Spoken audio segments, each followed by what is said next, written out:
আগে শোনেন, আমার না, না, মুখে একটা কথা জোর করে দিয়ে আপনাকে আপনি এটি নামান প্লিজ। সৈয়দ আব্দুল্লাহ, আপনাকে এটি নামাতে হবে। নিজেকে আইনজীবী পরিচয় দিলেও কর্মকাণ্ডে বাচাল হিসেবে অধিক পরিচিতি পেয়েছেন সামাজিক মাধ্যমে, যিনি হার্পিক মজুমদার নামে ভাইরাল। গুজব রটনা ছাড়াও নানা রকম বিতর্কিত আর উদ্ভট মন্তব্যের জন্যে তার নামের পাশে যথেষ্ট জুৎসই উপাধিটি। বিগত বছরগুলোতে যাচ্ছে তাই কন্টেন্ট বানিয়ে ফ্যাসিস্ট হাসিনার সকল ফ্যাসিবাদী কার্যক্রমকে অন্ধ সমর্থন দিয়ে এসেছেন তিনি।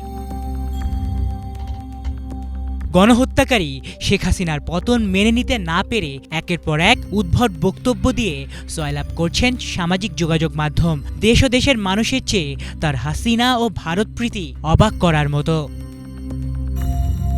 2023 সালে যুক্তিতে না পেরে গালিগালাজ করে এক টকশো ছেড়ে যাওয়ার কারণেও নিঝুম মজুমদারকে নিয়ে সমালোচনার ঝড় বয়ে গিয়েছিল সামাজিক মাধ্যমে।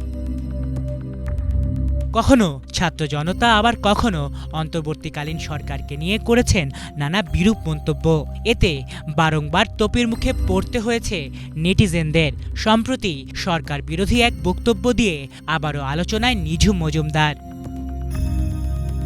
ধর্মীয় বিষয়ে নানান সময়ে আপত্তিকর বক্তব্য দিয়ে দেশের মুসলিম ধর্মপ্রাণ মানুষকে খাটো করে দেখাও তার মজ্জাগত।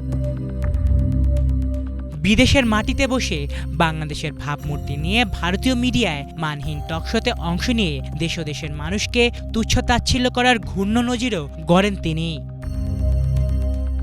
কয়েকদিন আগেই ভারতীয় গণমাধ্যমের এক টকশোতে বলেছিলেন রাষ্ট্রদ্রোহিতামূলক কথাবার্তা। সরাসরি ভারতকে বাংলাদেশ আক্রমণ করার কথা বলেছিলেন তিনি। এমনকি সেনাপ্রধান জেনারেল ওয়াকারুজ্জামানকে নিয়েও করেছিলেন বিভিন্ন কটূক্তি।